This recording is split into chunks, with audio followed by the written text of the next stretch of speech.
Hello दोस्तों, नमस्कार। आपका जी ला न्यूज़ में और फिर से बहुत बहुत स्वागत है। जी ला न्यूज़ में हम पढ़ रहे थे सीआरपीसी। ठीक है, सीआरपीसी पढ़ रहे थे, धारा 10 तक हो गया था। अब हम आगे पढ़ेंगे धारा 11 के बारे में। धारा 11 क्या कहती है? तारीख पर तारीख, तारीख पर तारीख, तारीख पर तारीख मिलती रही है, लेकिन तो हेलो इंसाफ नहीं दोस्तों, मिला। हम पढ़ रहे हैं जी ला न्यूज़ और हमने अभी तक पढ़ा है, धारा 10 तक पढ़ा था सीआरपीसी में। आज हम धारा शुरू करेंगे 11 से। मैं कोशिश करूंगा आप लोगों को जल्दी से जल्दी ख़त्म करें ये सिलेबस।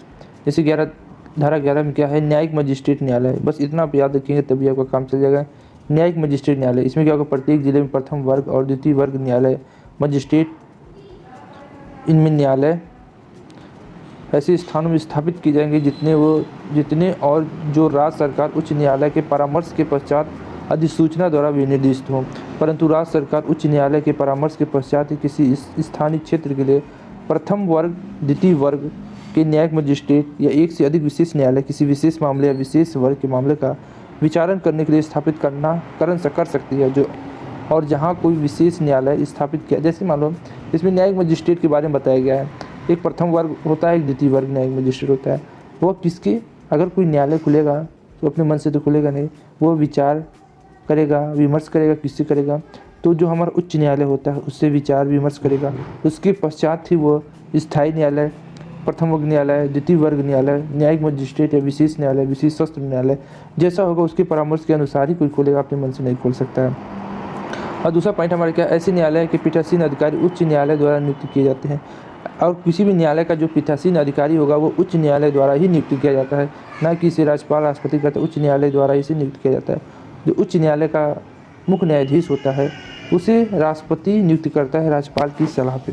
ठीक है। उसके बाद उच्च न्यायालय जब कभी उसे एक समीचीन या आवश्यक प्रतीत होता है कि सिविल न्यायालय में न्यायाधीश के रूप कार्यरत राज्य की न्यायिक सेवा किसी सदस्य को प्रथम वर्ग या द्वितीय वर्ग के मजिस्ट्रेट की शक्तियाँ प्रदान कर सकता है। ये शक्तियाँ कौन कर सकता है? सिर्फ उच्च न्यायालय ही ये शक्तियाँ दे सकता है प्रथम वर्ग और द्वितीय वर्ग के लिए। चलिए, अब हमारा अगला है धारा 12 क्या कहती है? धारा 12 क्या कहती है? मुख्य न्यायाधीश मजिस्ट्रेट और अपर न्यायाधीश मजिस्ट्रेट के बारे में बताती है। मुख्य न्यायाधीश और अपर मुख्य न्याय मजिस्ट्रेट के बारे में बताती है। उच्च न्यायालय प्रत्येक जिले में एक प्रथम वर्ग न्यायिक मजिस्ट्रेट और मुख्य न्यायिक मजिस्ट्रेट नियुक्त करता है। न क्लियर? एक उच्च न्यायालय है, प्रत्येक जिले में प्रथम वर्ग न्यायिक मजिस्ट्रेट और मुख्य न्यायिक मजिस्ट्रेट को नियुक्त करता है।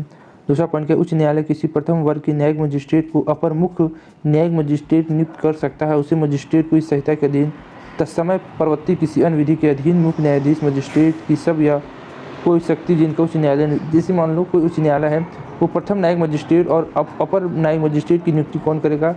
उच्च न्यायालय ही करेगा। तो उच्च न्यायालय, अब तीसरा हमारा उच्च न्यायालय आवश्यकता अनुसार उपखंड में किसी प्रथम वर्ग न्यायिक मजिस्ट्रेट को उपखंड के न्यायिक मजिस्ट्रेट के रूप में पदभिन्नित कर सकता है और उसे इस धारा के विनिर्दिष्ट उत्तरदायित्व से मुक्त कर सकता है। अब इसमें क्या बता रहा है? 30 पॉइंट में कह रहा है कि उच्च न्यायालय है उसे प्रथम न्यायिक मजिस्ट्रेट के उपखंड, जैसे उपखंड भी होता है, खंड का उपखंड होता है, उसी तरह कोई एक एरिया है उसके अंदर कोई एरिया नियुक्त, जैसे मान लीजिए कोई एरिया उसके अंदर कोई उपखंड है या इसके बाहर कोई उपखंड है, तो वहाँ पे उसे उत्तरदायित्व बना सकता है। भैया तुम भी यहाँ का देखो और मैं तुमको यहाँ का नियुक्त करता हूँ विशेष तौर पर, यहाँ का वो देखेगा, दूसरा नियुक्त कर देगा। ये उच्च न्यायालय होगा, उसे उच्च न्यायालय कर सकता है और कोई भी नहीं कर सकता।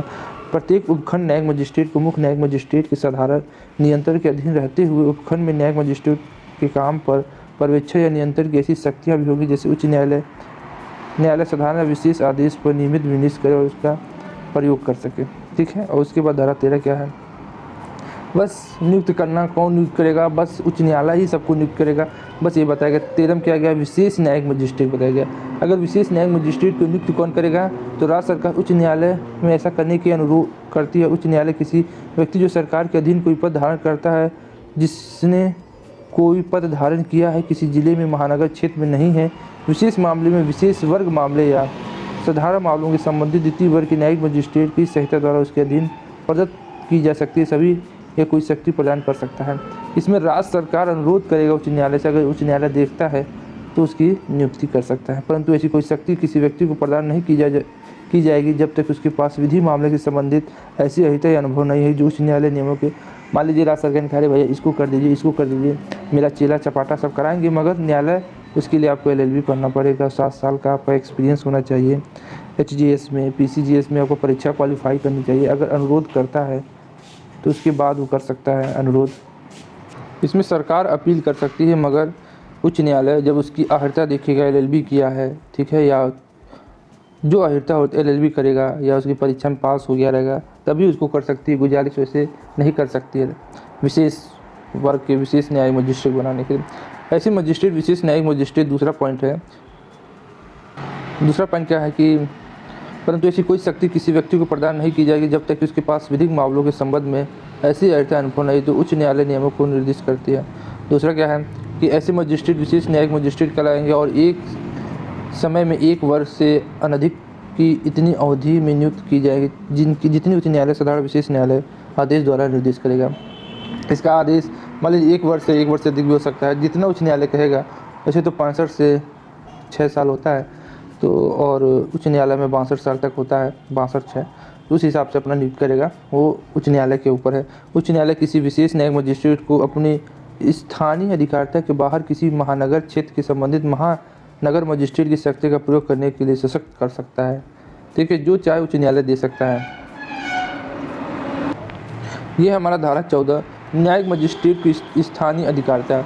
उच्च न्यायालय के नियंत्रण के अधीन रहते हुए मुख्य न्यायाधीश मजिस्ट्रेट समय पर उन क्षेत्रों की स्थानीय सीमाएं परिनिश्चित कर सकता है जिसके अंदर 11 और 13 के अधीन नियुक्त मजिस्ट्रेट उन शक्तियों पर यकीनी प्रयोग कर ऐसी संहिता के अधीन उनमें से निहित करते हैं। अगर कोई न्यायिक मजिस्ट्रेट है तो भैया जो 11 और 13 में दिया है उसी के हिसाब से उनकी नियुक्ति होगी, उनकी शक्ति प्रदान की जाएगी और उनका स्थान दिया जाएगा। विशेष प्रथम वर्ग, द्वितीय वर्ग, मुख्य न्यायाधीश, ये सब दिया जाएगा। उनकी जो शक्ति है उनको दिया जाएगा। आप ये फैसला कर सकते हैं, ये फैसला नहीं कर सकते हैं। वैसे ही आप इसमें देख सकते हैं कि धारा 11-13 को ही बताया गया है और इसमें न्यायिक मजिस्ट्रेट की स्थानीय अधिकारिता के बारे में बताया गया है कि वो जिस सीमा के अंदर ही रहेगा उस सीमा के बाहर नहीं कर सकता है। ये नहीं कि आप रहें दिल्ली का और सुनाए बम्बई का फैसला वहाँ के अधिकार क्षेत्र की नहीं कर सकता है। वैसे जब ऐसे तहसील होता है, इस तहसील की ज़मीन का विवाद यहाँ होगा, इस ग्राम के विवाद इसी न्यायालय में होगा, वो चाहे तब दूसरी जगह उस न्यायालय में ले जा सकता है, बहुत विवादित हो तो, वरना उसका फैसला यहीं हो सकता है। ऐसा कोई नहीं कि आपका यहाँ फैसला करना है तो आप दूसरे के क्षेत्र का फैसला उठा के अपने करने लगेंगे। ये सिर्फ और सिर्फ सर्वोच्च न्यायालय और उच्च न्यायालय ही कर सकते हैं। वो भी उच्च न्यायालय अपना क्षेत्र के बाहर नहीं कर सकता है। अपना क्षेत्र के बारे में, जैसे उत्तर प्रदेश है तो यूपी में करेगा, उत्तराखंड है तो उत्तराखंड में ही करेगा, बिहार है तो बिहार में ही करेगा। ऐसा नहीं कि बिहार का फैसला उत्तर प्रदेश में घुस के करे, ऐसा कोई नहीं होता है। जो जितना जगह दिया गया, अधिकार दिया गया, उतना ही में फैसला करेगा। ठीक है, ऐसा नहीं कि वो कूद कूद के फैसला करेगा जिसका चाहे उसका, और जहाँ नियुक्ति हुई वहीं का फैसला अधिकार दिया जाएगा वहीं करेगा। ये सब न्यायिक मजिस्ट्रेट की अधिकारिता के अंदर आता है। इसमें मैं बता देता हूँ मोटी मोटा, जहाँ 11-13 और धारा 18 के अधीन नियुक्त मजिस्ट्रेट की स्थानीय अधिकारिता का विस्तार यथास्थिति है उस जिले का महानगर क्षेत्र उसके भीतर वो मामूली तौर पर अपनी बैठक कर सकता है। बाहर किसी क्षेत्र या संहिता के सेशन न्यायालय, मुख्य न्यायाधीश मजिस्ट्रेट या मुख्य महानगर मजिस्ट्रेट के प्रति निर्देश में ऐसे मजिस्ट्रेट के संबंध में जब तक कि संदर्भ में अन्यथा उपेक्षित न हो अर्थ लगाया जाए कि वह उसकी स्थानीय अधिकारिता के संपूर्ण क्षेत्र के भीतर उक्त जिला और महानगर क्षेत्र के संबंध में अधिकारिता का प्रयोग करने वाला यथास्थिति सेशन न्यायालय मुख्य न्यायाधीश मजिस्ट्रेट या मुख्य महानगर मजिस्ट्रेट प्रति निर्देश करता है। तो जो दिया गया है सेशन कोर्ट, सेशन न्यायालय, मुख्य न्यायाधीश मजिस्ट्रेट का वही काम करेगा जो उसका काम दिया गया है उच्च न्यायालय द्वारा। ऐसा तो नहीं करेगा कि दूसरा फैसला सुनाने लगेगा। जो उसका महानगर मजिस्ट्रेट जो फैसला है वही फैसला सुनाएगा। तो जो शक्ति दी गई है वही फैसला वहाँ सुनाएगा, उसके अंदर ही सुनाएगा। ऐसा नहीं कि आपको फांसी देने का अधिकार नहीं है तो आप नहीं दे सकते, आपको ऊपर कोर्ट में भेजना पड़ेगा। ये नहीं कि आप ही सब सर्विस सर्वा नहीं हो सकते। जो आपके अधिकार हैं उसके अंदर ही आप फैसला कर सकते हैं जो आपको उच्च न्यायालय ने दिया है। हम पढ़ते हैं अब धारा 15। धारा 15 क्या है? न्यायिक मजिस्ट्रेट के अधीनस्थ होना। जैसे प्रत्येक मुख्य न्यायाधीश मजिस्ट्रेट सेशन न्यायाधीश के अधीनस्थ होगा। जैसे जो प्रत्येक मुख्य न्याय मजिस्ट्रेट होगा वो सेशन न्यायाधीश के नीचे होगा, अधीनस्थ होगा, और प्रत्येक अन्य मजिस्ट्रेट सेशन न्यायाधीश के साधारण नियंत्रण के अधीन रहते हैं और मुख्य न्याय मजिस्ट्रेट के अधीन रहते हैं। इसका मतलब एक दूसरे के नीचे सब है, और ऐसा नहीं कि सब अपने में फैसला नहीं। जो प्रत्येक मुख्य न्यायाधीश मजिस्ट्रेट है, मजिस्ट्रेट का सेशन न्यायाधीश के अधीनस्थ रहेगा, ठीक है। और उसके बाद प्रत्येक अन्य मजिस्ट्रेट है वो सेशन न्यायाधीश के अधीन रहेंगे। तो एक के नीचे एक श्रृंखला होती है। ऐसा नहीं कि आप सबसे ऊपर हैं, कोई कुछ नहीं कर सकते। जिलों में भी, उपखंड में भी कई सारे न्यायालय होते हैं, ठीक है। उसके नीचे ये, उसके नीचे ये होगा। तो सेशन न्यायाधीश के साधारण नियंत्रण के अधीन रहते हुए मुख्य न्यायाधीश मजिस्ट्रेट के अधीनस्थ होता है। तो सेशन कोर्ट इसके नीचे रहेगा और न्यायिक मजिस्ट्रेट इसके नीचे रहेगा। तो इस तरह ऐसा क्रम चलता रहता है। यहाँ पे मुख्य न्यायाधीश मजिस्ट्रेट अपने अधीनस्थ न्याय मजिस्ट्रेट में कार्य के वितरण के बारे में समय समय पर इस संहिता के संगत नियम बना सकता है और विशेष आदेश भी दे सकता है। भैया वो जो मुख्य न्यायाधीश मजिस्ट्रेट है वो अपने नीचे अधीनस्थ जो उसके नीचे कार्यपालिका है उसको क्या कर सकता है, उसके कार्य के बारे में बता सकता है। अरे भैया तुम बस ये फैसला करो, तुम ये केस देखो, तुम वो केस देखो, तुम सिविल वाला देखो, तुम ये क्लेम वाला देखो, तुम परिवार वाला देखो। इस तरीके से सब में अपना अपने समय समय पर वो दे सकता है। ऐसा नहीं कि अपने मन से सब आपकी नियुक्ति हो गई और आप अपने मन से सब काम कर रहे हैं, ऐसा नहीं हो सकता। अब हम पढ़ेंगे धारा 16 क्या है। धारा 16 के बारे में क्या कहता है। महानगर मजिस्ट्रेट न्यायालय, अब ये महानगर मजिस्ट्रेट न्यायालय जिसकी जनसंख्या 10 लाख से ऊपर होती है वो महानगर मजिस्ट्रेट होता है। इसमें क्या पढ़ा गया है, प्रत्येक महानगर क्षेत्र में महानगर मजिस्ट्रेट कितने न्यायालय ऐसे स्थानों में स्थापित किए जाएंगे जितने और जो राज्य सरकार उच्च न्यायालय के परामर्श के पश्चात अधिसूचना द्वारा विनिष्ट हो, ऐसे न्यायालयों के पीठासीन अधिकारी उच्च न्यायालय द्वारा नियुक्त किए जाएंगे। तो जो पीठासीन अधिकारी है वो उच्च न्यायालय द्वारा ही नियुक्त किए जाते हैं। प्रत्येक महानगर मजिस्ट्रेट की अधिकारिता और शक्ति का विस्तार महानगर क्षेत्र में सर्वत्र होगा। ठीक है, ये सब होगा अपना। उसके बाद धारा 17 क्या है, हमारी धारा 17 क्या कहती है कि मुख्य नगर मजिस्ट्रेट और अपर महानगर मजिस्ट्रेट उच्च न्यायालय अपनी स्थानीय अधिकारिता के भीतर प्रत्येक महानगर क्षेत्र के संबंध में एक महानगर मजिस्ट्रेट को ऐसे महानगर क्षेत्र का मुख्य महानगर मजिस्ट्रेट नियुक्त करेगा। एक उच्च न्यायालय है अपनी स्थानीय अधिकारिता के, जैसे जो उच्च न्यायालय है अपनी स्थानीय अधिकारिता के भीतर महानगर क्षेत्र में एक महानगर मजिस्ट्रेट को ऐसे महानगर क्षेत्र का मुख्य महानगर मजिस्ट्रेट नियुक्त कर सकता है। ठीक है, उच्च न्यायालय ही करेगा। उसके बाद अपर मुख्य मजिस्ट्रेट, उच्च न्यायालय किसी महानगर मजिस्ट्रेट को अपर मुख्य न्यायालय मजिस्ट्रेट में नियुक्त कर सकता है और ऐसे मजिस्ट्रेट को इस संहिता के अधीन तत्समय प्रवृत्ति किसी अन्य विधि के अधीन मुख्य महानगर मजिस्ट्रेट की सब या कोई शक्ति जिसका उच्च न्यायालय निर्देश दे सब पालन कर सकती है। तो मुख्य महानगर मजिस्ट्रेट और अपर मुख्य महानगर मजिस्ट्रेट को कौन नियुक्त करता है, तो वो उच्च न्यायालय ही इन दोनों मजिस्ट्रेट को नियुक्त करता है। इससे ज़्यादा सवाल इसमें नहीं बनेगा।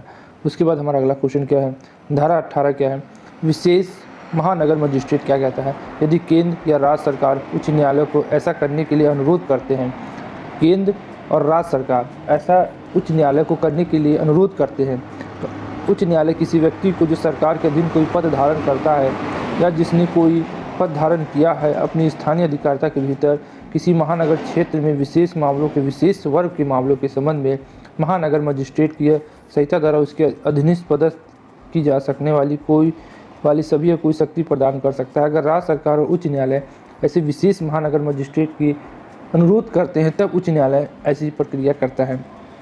ठीक है, अपने मन से नहीं करता है।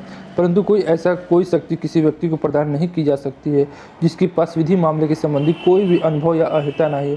गवार आदमी को वो शक्ति नहीं दे सकती न्यायालय जो पढ़ाई किया हो, LLB किया हो या न्यायिक मजिस्ट्रेट में कार्य किया हो या उसने कुछ किया हो उसी को दे सकते। ऐसा नहीं कि किसी को राज्य सरकार केंद्र सरकार कर देगी और उसको वो शक्ति दे देगी, ऐसा नहीं करती है। ऐसे मजिस्ट्रेट विशेष इसका दूसरा पॉइंट क्या है, ऐसे मजिस्ट्रेट विशेष महानगर मजिस्ट्रेट कहलाएंगे और एक समय में 1 वर्ष से अनधिक की इतनी अवधि की नियुक्त किए जाएंगे जितनी उच्च न्यायालय साधारण या विशेष आदेश द्वारा। इसमें एक समय में 1 वर्ष से अनधिक 1 से अधिक वर्ष के लिए वहाँ पे उनकी नियुक्ति हो जाएगी कि भैया तुम काम करो। जैसे तो 3 साल होता है, 3 साल से अधिक सब जजों को रुकने नहीं देते हैं, ट्रांसफ़र कर देते हैं। ठीक है, उसके बाद यथाशक्ति उच्च न्यायालय उच्च राज्य सरकार द्वारा मजिस्ट्रेट के महानगर ये सब अपनी शक्ति का प्रयोग कर सकता है। अब पढ़ेंगे धारा 19 क्या है भैया। धारा 19 से महानगर मजिस्ट्रेट की अधीनस्थता, ये तो शायद हम पढ़ चुके हैं। तो महानगर मुख्य न्यायाधीश मजिस्ट्रेट और प्रत्येक अपर महानगर मजिस्ट्रेट सेशन न्यायालय के अधीन रहेगा। प्रत्येक अन्य न्यायालय मजिस्ट्रेट सेशन न्यायालय के साधारण नियंत्रण के अधीन रहते हैं। ये वही दिया है कि ये इसके नीचे रहेगा, ये इसके नीचे रहेगा, ये इसके नीचे रहेगा। तो उच्च न्यायालय की संहिता के आधार पर ही मजिस्ट्रेट न्यायालय का विस्तार होगा, उसका मजिस्ट्रेट की अधीनस्थता होगी। एक न्यायालय दूसरे न्यायालय के अधीन होगा। ठीक है, इसमें मेन क्या होता है कि एक महानगर मजिस्ट्रेट है और अपर महानगर मजिस्ट्रेट है। ठीक है, और एक सेशन न्यायालय है। ठीक है, जो महानगर मजिस्ट्रेट और अपर मुख्य महानगर मजिस्ट्रेट जो सेशन न्यायाधीश के उसके ये दोनों अधीन रहेंगे। ठीक है, प्रत्येक महानगर सेशन न्यायाधीश के साधारण नियंत्रण के अधीन रहते हुए मुख्य महानगर मजिस्ट्रेट की अधीनस्थता करेगा। तो ये सेशन कोर्ट के नीचे रहेंगे और सेशन कोर्ट उच्च न्यायालय के अधीन रहेगा। ठीक है, इस तरह होगा और इसी तरह काम होता रहेगा। धारा 19 भी खत्म हो गई। अब हम पढ़ते हैं धारा 20 है। तो कार्यपालिका मजिस्ट्रेट, राज्य सरकार प्रत्येक जिले और प्रत्येक महानगर क्षेत्र में अपनी व्यक्तियों की जितने वह उचित समझे कार्यपालिका मजिस्ट्रेट नियुक्त कर सकता है, उनमें से वो जिला मजिस्ट्रेट नियुक्त कर सकता है। ठीक है, राज्य सरकार जैसा चाहे वैसा वैकेंसी निकाल सकती है, बेरोजगारों को रोजगार दे सकती है, नहीं तो घर में बैठा के पकौड़ी तलवा सकती है। तो राज्य सरकार किसी कार्यपालिका मजिस्ट्रेट को अपर जिला मजिस्ट्रेट नियुक्त कर सकता है। जो राज्य सरकार है किसी कार्यपालिका मजिस्ट्रेट को जिला अपर मजिस्ट्रेट नियुक्त कर सकता है और ऐसे मजिस्ट्रेट को इस संहिता के अधीन तत्समय प्रवृत्ति किसी अन्य विधि के अधीन जिला मजिस्ट्रेट की वो शक्तियाँ होंगी जो राज्य सरकार उसको देगा। ठीक है, जब कभी किसी जिला मजिस्ट्रेट के पद की रिक्ति के परिणामस्वरूप कोई अधिकारी उस जिले के कार्यपालन प्रशासन के स्थायी और स्थायी रूप से उत्तरवर्ती होता है तो ऐसे अधिकारी राज्य सरकार द्वारा आदेश दिए जाने पर क्रमशः उन सभी शक्तियों का प्रयोग कर्तव्यों का पालन करेगा जो इस संहिता द्वारा जिला मजिस्ट्रेट को भी प्राप्त होगी। अगर वो पद खाली है तो राज्य सरकार कहेगा भैया तुम ही जज बन जाओ, तुम ही सब कुछ बन जाओ, जो उससे नीचे रहेगा कम उसकी शक्तियाँ प्रदान करने के लिए। ठीक है, ऐसा नहीं कि कोई यहाँ पे चपरासी को ऐसा नहीं करेगा, जो उस लेवल का अधिकारी होगा उस ग्रेड का उसके अनुसार उसको शक्ति प्रदान की जाएगी। चौथा क्या, राज्य सरकार आवश्यकता अनुसार किसी कार्यपालिका मजिस्ट्रेट को उपखंड का भार साधक बना सकती है और उसको भार साधक से मुक्त भी कर सकती है और इस प्रकार के उपखंड का भार साधक बनाया गया मजिस्ट्रेट उपखंड मजिस्ट्रेट कहलाएगा। ठीक है, राज्य सरकार उसको बना सकती है और अगर वो उपखंड का भार उसको देगी तो उसको क्या कहा जाएगा, उपखंड मजिस्ट्रेट कहा जाएगा। और राज्य सरकार इसमें क्या कर सकती है, बहुत रोल निभाती राज्य सरकार समानता है विशेष आदेश द्वारा ऐसे नियंत्रण निर्देशों को जिन्हें उपधारा 4 के अधीन अधिरोपित करना उचित समझी जिला मजिस्ट्रेट को शक्तियाँ प्रतियोजित कर सकती है। इस धारा की कोई बात तत्समय प्रवृत्ति किसी विधि के अधीन महानगर क्षेत्र के संबंध में कार्यपालिका मजिस्ट्रेट की सब शक्तियाँ उनमें से कोई शक्ति क्या होगा, मजिस्ट्रेट की सब शक्ति उनमें से कोई शक्ति पुलिस आयुक्त को प्रदत्त करने के लिए राज्य सरकार को प्रभावित नहीं करेगी। इसमें कोई है महानगर में कार्यपालिका उन्हीं को मजिस्ट्रेट शक्ति देगी जो ये काम कर सकते हैं। चलिए बढ़ते हैं अगले क्वेश्चन की। हमारा अगला धारा है धारा 21 क्या है, धारा 21 क्या बता रहा है कि धारा 21 बता रहा है विशेष कार्यपालिका मजिस्ट्रेट। तो विशेष कार्यपालिका मजिस्ट्रेट के बारे में हमने क्या पढ़ा था, राज्य सरकार और केंद्र सरकार अगर सिफारिश करती हैं किसी के लिए कि आप नियुक्त कर दीजिए किसी को, मगर उच्च न्यायालय उसको तभी नियुक्त करेगा जब उसके पास इतनी शिक्षा होगा, अर्हता होगी कि वो इस कुर्सी के लायक है, जज बनने के लायक है, सेशन कोर्ट का न्यायाधीश बनने के लायक है, तभी है। धारा 21 में ये बताया गया है कि विशेष कार्यपालिका मजिस्ट्रेट राज्य सरकार विशिष्ट क्षेत्रों के लिए विशिष्ट कृत्यों का पालन करने के लिए कार्यपालिका मजिस्ट्रेट जो विशेष कार्यपालिका मजिस्ट्रेट के रूप में ज्ञात हो उसकी अवधि के लिए जितनी वो उचित समझे नियुक्त कर सकती है और इस संहिता के अधीन कार्यपालिका मजिस्ट्रेट को प्रदत्त की जा सकने वाली शक्ति क्या होगी बताइए, उन्हें उचित समझे और विशेष कार्यपालिका मजिस्ट्रेट को प्रदान कर सकती है। ठीक है, तो ये बहुत बढ़िया है कि अगर आप कुछ काम कर रहे हैं तो उस काम को करें, अगर नहीं कर रहे हैं तो नहीं हो सकता है। तो जिला मजिस्ट्रेट विशेष ये राज्य सरकार के कंट्रोल में होता है, विशेष क्षेत्र में विशेष शक्ति दे सकती है, अगर वहाँ नहीं है तो ठीक है, अगर वो सिफारिश करती तो उच्च न्यायालय उसकी नियुक्ति भी कर सकता है। हमारा धारा 22 क्या है, हमारा धारा 22 कार्यपालिका मजिस्ट्रेट की स्थानीय अधिकारिता। राज्य सरकार के नियंत्रण के अधीन रहते हुए जिला मजिस्ट्रेट समय समय पर क्षेत्रों का स्थानीय सीमाएँ परिनिश्चित कर सकता है जिसके अंदर कार्यपालिका मजिस्ट्रेट उन शक्तियों की या उनसे किसी अन्य का प्रयोग कर सकती है जो संहिता के अधीन उनमें निहित की जाए। ठीक है, ऐसा नहीं कि जो मजिस्ट्रेट कहे हुए राज्य सरकार कहे हुए और आप करें वो, तो ऐसा बिल्कुल नहीं होगा। जो कहा जाएगा, निर्देश दिया जाएगा, उसी का पालन आपको करना है। ये नहीं कि जज बनेंगे तो आप सबका पत्ता ही काटने लगे और अपना दुश्मनी निकालने लगे, ऐसा नहीं होगा। जो शक्ति आपको दी जाएगी उतना ही आप काम करेंगे, उससे अधिक काम नहीं कर सकते हैं। ऐसा परिनिश्चित द्वारा ऐसा प्रबंध है जिसके सिवाय प्रत्येक ऐसी मजिस्ट्रेट की अधिकारिता और शक्तियाँ का विस्तार जिले में सर्वत्र होगा। चलिए बढ़ते अगले क्वेश्चन की ओर। हमारा अगला धारा क्या है, धारा 23। ठीक है, धारा 23 हमको पढ़ते हैं। कार्यपालिका मजिस्ट्रेट की अधीनस्था, अगर कार्यपालिका मजिस्ट्रेट है तो किसके नीचे रहता है, ठीक है, और उसके नीचे भी कौन रहता है ये सब बताया जाएगा। अपर जिला मजिस्ट्रेट से भिन्न सब कार्यपालिका मजिस्ट्रेट जिला मजिस्ट्रेट के अधीनस्थ होंगे और प्रत्येक कार्यपालिका मजिस्ट्रेट जो उपखंड में शक्ति का प्रयोग कर रहा है जिला मजिस्ट्रेट के साधारण नियंत्रण के अधीन रहते हुए उपखंड मजिस्ट्रेट के अधीनस्थ रहेगा। एक के नीचे एक रहेगा तभी ना काम होगा, सब बराबर हो जाएंगे तो झगड़ा नहीं हो जाएगा, इसीलिए एक के नीचे एक बनाया गया है। और जिला मजिस्ट्रेट अपने अधीनस्थ कार्यपालिका को निर्देश दे सकता है, उनके कार्यों का वितरण कर सकता है और अपर जिला मजिस्ट्रेट के कार्य के आवंटन के बारे में समय समय पर इस संहिता के संगत नियम बना सकता है और विशेष आदेश भी दे सकता है, भैया काम करो फटाफट।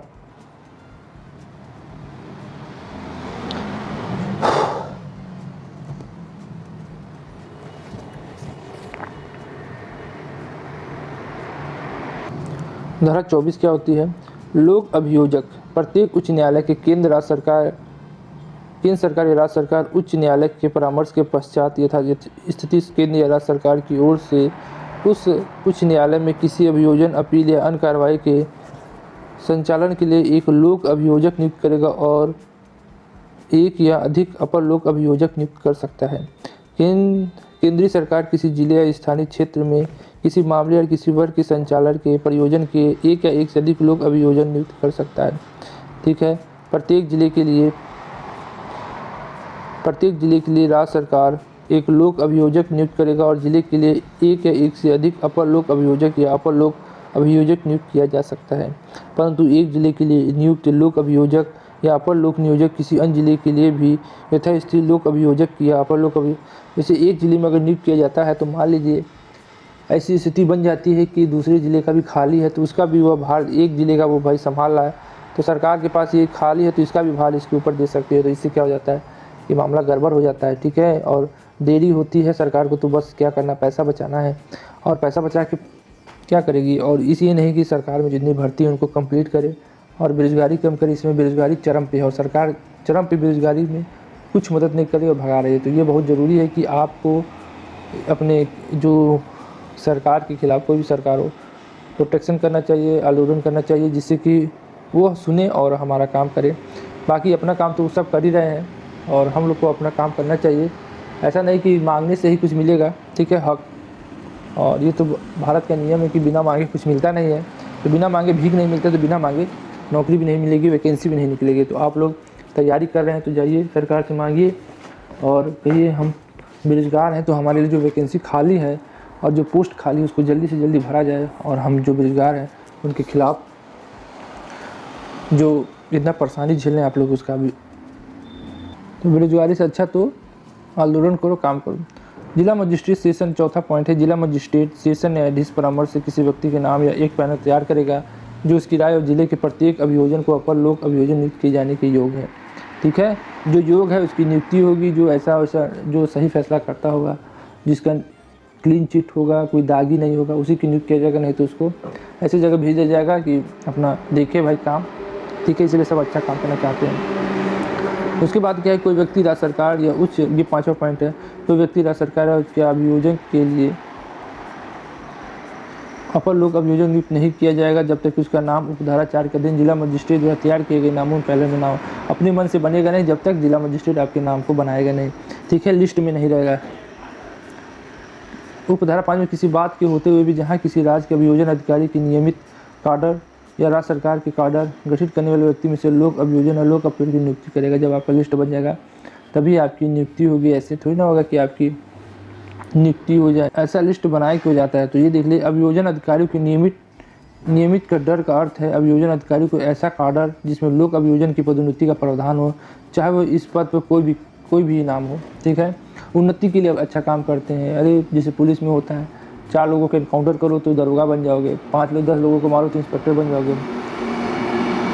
उसी तरह इसमें होता है कि अगर आप अच्छा काम करेंगे, अच्छा फैसला करेंगे तो आपको बनाया जाएगा। अभियोजन अधिकारी का अर्थ है ऐसा व्यक्ति जिसे चाहे किसी भी नाम से पुकारे जो संहिता के अंतर्गत लोक अभियोजक या सहायक लोक अभियोजक के कार्य के निष्पादन के लिए नियुक्त किया गया हो।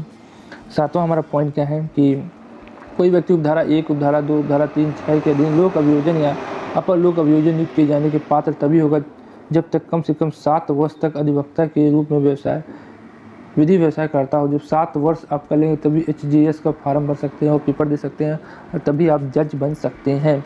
केंद्र सरकार या राज्य सरकार किसी मामले या किसी वर्ग के मामले में प्रयोजन के लिए किसी अधिवक्ता को जो कम से कम 10 वर्ष तक विधि व्यवसाय करता हो विशेष लोक अभियोजक नियुक्त कर सकती है। इसमें 10 वर्ष का अनुभव मांगता है, ऐसे नहीं बन जाएगा। परंतु न्यायालय आहत को इस उपधारा के अधीन अभियोजन को सहायता करने के लिए पसंद का अधिवक्ता नियुक्ति की अनुमति दे सकता है। 9, 7, 8 उपधारा है प्रयोजन के लिए उस अवधि के बारे में जिसके दौरान किसी व्यक्ति ने प्लीडर के रूप में विधि व्यवसाय किया है या लोक अभियोजन या अपर लोक अभियोजन या सहायक लोक अभियोजन या अन अभियोजन अधिकारी के रूप में चाहे तो वो किसी भी नाम से ज्ञात से सेवा हो समझा जाएगा। और ऐसी अवधि के दौरान ऐसे व्यक्ति ने अधिवक्ता के रूप में विधि व्यवसाय किया। भैया 7 साल का कर लेंगे तभी आप HGS बन पाएंगे और विशेष लोक अभियोजन के लिए आपको 10 साल का करना पड़ेगा। हमारा 25वां क्या है, 25 हमारा क्या है कि सहायक लोक अभियोजक, ये तो लोक अभियोजक था। 25वां है सहायक। राज्य सरकार प्रत्येक जिले में मजिस्ट्रेट के न्यायालयों के अभियोजन का संचालन के लिए 1 या 1 से अधिक सहायक लोक अभियोजक नियुक्त करती है। केंद्र सरकार मजिस्ट्रेट के न्यायालय किसी मामले किसी वर्ग के मामले में संचालन के प्रयोजन या 1 से अधिक सहायक लोक अभियोजन नियुक्त कर सकती है। 1 या 1 से अधिक उसके सहायक कर सकते हैं। जैसा उपधारा 3 में कोई पुलिस अधिकारी सहायक लोक अभियोजन नियुक्त होने के पात्र नहीं होगा। ठीक है। सहायक नियुक्त होने के लिए कोई पुलिस नहीं होगा। कोई जहाँ कोडर सहायता लोक अभियोजन किसी विशिष्ट मामले में परियोजना के लिए उपलब्ध नहीं है, वहाँ जिला मजिस्ट्रेट किसी अन्य व्यक्ति को उस मामले का भार साधक सहायक लोक अभियोजक नियुक्त कर सकता है। अगर कोई व्यक्ति नहीं है तब कोई किसी व्यक्ति को भार साधक सहायता के लिए नियुक्त कर सकता है, परंतु कोई पुलिस अधिकारी इस नियुक्ति पर नहीं होगा। ये याद रख लीजिए, कोई भी पुलिस अधिकारी ये कार्यभार नहीं संभाल सकता है। यदि उसने अपराध के अन्वेषण में कोई भाग लिया, इसके बारे में अभियोजन किया जा रहा हो, यदि किसी निरीक्षक की पंक्ति के नीचे का हो, तो निरीक्षक की पंक्ति का नीचे का वो भी नहीं हो सकता और पुलिस अधिकारी तो नहीं हो सकता है। फिर हमारी धारा 21 धारा 25A क्या है? अभियोजक निर्देशालय। राज्य सरकार एक अभियोजन निर्देशालय की स्थापना कर सकेगी, जिसमें एक अभियोजन निर्देशक या इतने अभियोजन उपनिर्देश हो सकते हैं जितने वह उचित समझे। भैया जितने उचित समझे उतना वो सहायक निर्देशक दे सकते हैं, उपनिर्देश दे सकते हैं। मात्र ऐसा कोई व्यक्ति अभियोजन निर्देशक या अभियोजन उपनिर्देश नियुक्त होने योग्य होगा जिसने कम से कम 10 वर्ष तक अधिवक्ता के रूप में कार्य किया है, और ऐसी नियुक्ति उच्च न्यायालय के मुख्य न्यायाधीश की सहमति से ही की जाएगी। भैया आपको 10 साल का आपको अनुभव करना होगा। अभियोजन निर्देशालय का विभाग अध्यक्ष अभियोजन निर्देशक होगा, जो राज्य के गृह विभाग अध्यक्ष के प्रशासनिक नियंत्रण के अंतर्गत कार्य करेगा। प्रत्येक अभियोजन उपनिर्देश अभियोजन निर्देश के अधीनस्थ होगा। प्रत्येक उपनिर्देश किसके अधीनस्थ होगा? अभियोजन निर्देशक के अधीन होगा। राज्य सरकार द्वारा उपधारा 1 के अंतर्गत नियुक्त प्रत्येक जिला अभियोजक, अतिरिक्त लोक अभियोजक और विशेष लोक अभियोजक या जैसी भी स्थिति धारा 24 के उपधारा 8 के अंतर्गत उच्च न्यायालय में वाद चलने के लिए अभियोजन निर्देश के रूप में अधीनस्थ होगा। धारा 3 के अंतर्गत राज्य सरकार द्वारा नियुक्त प्रत्येक लोक अभियोजक, अतिरिक्त लोक अभियोजक और विशेष लोक अभियोजक जैसी भी स्थिति धारा 24 को धारा 8 के अंतर्गत जिला न्यायालय के बाद चलाने के लिए धारा 24 को धारा 1 के अंतर्गत नियुक्त प्रत्येक सहायक लोक अभियोजक उपनिर्देश के अधीनस्थ होगा। उसके बाद क्या होगा? अभियोजक निर्देश या अभियोजन उपनिर्देश की शक्ति या कार व उसके क्षेत्र जिनके लिए प्रत्येक उपनिर्देश की नियुक्ति की गई है, ऐसा होगा जैसा राज्य सरकार की अधिसूचना द्वारा विनिर्दिष्ट होगा। इस धारा का प्रावधान में महाअधिवक्ता पर लागू नहीं होगा जब तक कि सहायक लोक अभियोजक कार्य के लिए निष्पादन करता हो। ठीक है, यह महाअधिवक्ता पे नहीं होगा। तो महाअधिवक्ता कौन नियुक्त करता है? तो महाअधिवक्ता नियुक्त करता है भैया आपका उच्च न्यायालय। ठीक है, महान्यायवादी कौन नियुक्त करता है? महाअधिवक्ता न्यायवादी तो सर्वोच्च न्यायालय करता है, वो अपने परामर्श के अनुसार करता है। ठीक है, तो आज के लिए बस इतना है। आज हम लोग यही पढ़ते हैं, यही समाप्त करते हैं।